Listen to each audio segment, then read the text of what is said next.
Assalamualaikum warahmatullahi wabarakatuh. Shalom, Om Swastiastu, Namo Buddhaya, Salam Kebajikan. Selamat datang di Praktikum Teknologi Reproduksi tahun 2021 Laboratorium Fisiologi dan Reproduksi Ternak, acara inseminasi buatan. Jangan lupa mencatat hal-hal yang dikira penting. Selamat menyaksikan dan selamat belajar. Nah, kita di sini akan membahas lamanya siklus estrus dan lama estrus tiap ternak. Kita ke lama siklus estrus dulu. Ingat, kalau misalkan siklus estrus berarti dari estrus awal hingga ke estrus selanjutnya. Nah, tiap ternak ternyata itu berbeda-beda, teman-teman.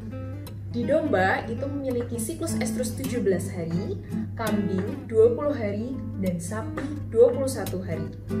Nah, sedangkan untuk lama estrusnya yaitu di domba ada 24-36 jam, kambing 34-38 jam, dan sapi 12-18 jam. Nah, untuk pelaksanaan perkawinan yang paling efektif itu sendiri itu berada di pertengahan hingga akhir estrus. Kenapa? Karena memiliki jumlah sel ovum yang paling banyak. Nah, metode pengecekan estrus itu ada dua. Yang pertama, melalui tanda visual, dan yang kedua, secara histologi. Nah, kita bahas satu-satu dulu ya. Yang pertama, tanda visual, yaitu seperti yang sudah dipelajari. Yang pertama, induknya sudah mau dinaiki atau mau menaiki pejantan atau indukan ternak lainnya. Yang kedua, vulvanya membengkak, berwarna merah, dan mengeluarkan cairan putih. Yang ketiga adalah menunjukkan perilaku gelisah seperti bengak-bengok, cingkrak-cingkruk, dan sebagainya. Yang keempat adalah nafsu makannya berkurang. Nah, kemudian metode selanjutnya adalah secara histologi. Nah, secara histologi ini itu menggunakan metode vaginal smear yang nantinya hasilnya akan ditandai dengan sel epitel yang berbentuk seperti tanduk atau sel superficial. Nah, kita selanjutnya akan membahas tentang metode perkawinan. Nah, metode perkawinan di sini ada dua. Yang pertama, secara alami, dan yang kedua melalui inseminasi buatan. Nah, kita bahas satu-satu ya, kelebihan dan kekurangannya. Yang pertama, perkawinan secara alami, kelebihannya itu adalah mudah dan praktis karena tidak ada campur tangan dari manusia. Sedangkan kekurangannya itu adalah sulit mendatangkan pejantan ataupun betina yang dikawinkan. Nah, yang kedua adalah metode inseminasi buatan. Kelebihannya itu adalah mudah mendapatkan sperma dari ternak unggul, pelaksanaannya tidak dibatasi waktu dan tempat, dan sperma dapat disimpan dalam waktu yang lama karena dalam inseminasi buatan menggunakan sperma beku. Nah, kekurangannya adalah membutuhkan recording yang baik agar tidak terjadi inbreeding. Jadi, kalau misalkan recordingnya itu tidak baik, maka akan menyulitkan proses inseminasi buatan. Kemudian selanjutnya, penyebaran penyakitnya juga akan lebih cepat jika sperma beku yang digunakan itu sudah tercemar. Nah, untuk selanjutnya, mari kita bahas lebih dalam lagi mengenai inseminasi buatan. Inseminasi buatan itu apa sih? Inseminasi buatan itu merupakan suatu teknologi reproduksi yang bertujuan untuk memasukkan semen ke dalam alat kelamin betina dengan menggunakan alat buatan manusia. Nah, di inseminasi buatan ini menggunakan sperma beku ya teman-teman. Manfaat inseminasi buatan itu ada beberapa hal. Yang pertama adalah perbaikan mutu genetik karena menggunakan sperma pejantan yang unggul sehingga akan menghasilkan keturunan yang baik juga. Nah, yang kedua adalah pencegahan penularan penyakit kelamin. Karena inseminasi buatan tidak bersinggungan langsung, maka penularan penyakit akan ditekan. Yang ketiga, recording reproduksi lebih akurat karena kalau menggunakan inseminasi buatan harus dicek nih dan harus dicatat mana straw pejantan yang dipakai dan mana betina yang akan diinseminasikan. Yang keempat adalah biaya lebih hemat dalam pemeliharaan karena di dalam inseminasi buatan tidak dibutuhkan pemeliharaan pejantan, hanya butuh strawnya saja. Nah, sekarang kita akan membahas tentang metode inseminasi buatan. Nah, seperti yang di papan tulis, metode inseminasi buatan itu ada 3 teman-teman. Yang pertama ada vaginal insemination, yang kedua cervical insemination, dan yang ketiga rectovaginal insemination. Nah, ketiga metode ini itu didasarkan oleh tempat pendeposisian sperma pada alat kelamin betina. Nah, kita bahas satu-satu ya. Yang pertama itu ada vaginal insemination. Itu merupakan metode inseminasi buatan yang deposisi spermanya dilakukan di vagina atau mulut serviks betina. Nah, kelebihannya itu adalah mudah dilakukan, sedangkan kekurangannya adalah membutuhkan lebih banyak volume sperma. Dan ternyata lingkungan vagina itu tidak kondusif untuk kehidupan sperma. Selanjutnya ada cervical insemination, merupakan deposisi sperma yang dilakukan di serviks yang terbuka dengan bantuan alat spekulum. Nah, kalau kelebihannya itu adalah hasil yang diperoleh lebih baik dibandingkan dengan vaginal insemination. Sedangkan kekurangannya adalah menggunakan peralatan yang harus steril karena alatnya itu adalah spekulum.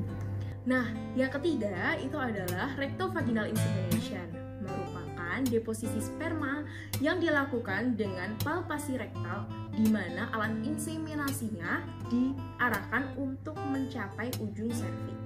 Nah, kalau kelebihannya, metode ini itu tingkat keberhasilan fertilitasnya lebih tinggi, sedangkan kekurangannya hanya dilakukan oleh tenaga ahli. Faktor keberhasilan inseminasi buatan itu terdiri dari beberapa. Yang pertama adalah keahlian inseminator. Yang kedua, waktu inseminasi buatan itu sendiri. Jika deteksi estrusnya terlambat untuk dilakukan, maka nanti hasil dari inseminasi buatan juga akan berpengaruh. Yang ketiga adalah kondisi ternak betina itu sendiri. Jika ternak betina itu mengalami penyakit atau kelainan pada organ betinanya, juga akan mempengaruhi hasil dari inseminasi buatan itu sendiri. Oke teman-teman, di sini saya akan menjelaskan bagaimana proses inseminasi buatan. Jadi yang pertama adalah persiapan alat dulu ya. Alat yang pertama itu adalah insemination gun yang nanti akan dilakukan, yang akan digunakan untuk memasukkan straw, masukkan semen ke dalam vagina ternak. Selanjutnya ada plastic sheet yang akan digunakan sebagai untuk menutup insemination gun. Selanjutnya ada spekulum yang berfungsi untuk membantu dalam memasukkan insemination gun ke vagina ternak. Selanjutnya ada straw yang digunakan sebagai tempat semen yang akan diinseminasikan ke ternak. Setelah itu ada gunting. Gunting ini digunakan untuk memotong straw agar semen dapat keluar dari lalu ada vaselin. Vaselin ini digunakan untuk melapisi spekulum agar tidak menyakiti ternak pada saat spekulum dimasukkan ke dalam vagina ternak. Oke, saya akan memulai untuk persiapannya. Ini straw sudah di towing selama 15 detik di air biasa, air keran. Kemudian kita masukkan ke dalam insemination gun. Jangan sampai terbalik antara sumbat pabrik dan sumbat lab. Kemudian ini kita potong sumbat labnya. Sumbat lab di bagian atas kita potong. Kemudian kita tutup dengan plastik sheet.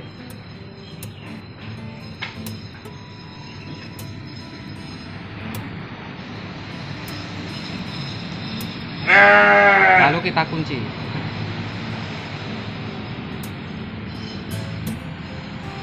Spekulum kita siapkan, kemudian kita kasih paslin.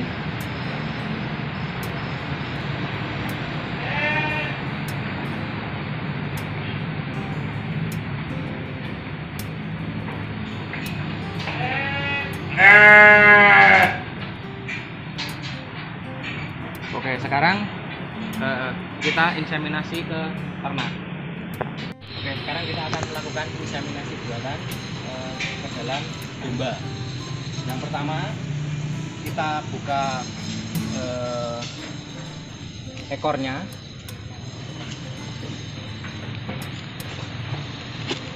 Kemudian kita buka vulva. Kita buka vulvanya. Lalu kita masukkan spekulum pelan-pelan. Pelan-pelan kemudian diputar. Memasukkannya diputar sambil sedikit didorong. Kalau udah masuk ke dalam, kita masukkan insemination gun. Lalu kita arahkan ke lubang serviks. Kemudian kita tembakkan. Kalau sudah, tahan insemination gun, lalu sedikit ditarik spekulumnya supaya sperma masuk ke dalam serviks. Demikian proses inseminasi buatan. Sekian video praktikum teknologi reproduksi tahun 2021, acara inseminasi buatan. Semoga ilmunya bermanfaat dan tetap jaga kesehatan. Terima kasih. Wassalamualaikum warahmatullahi wabarakatuh.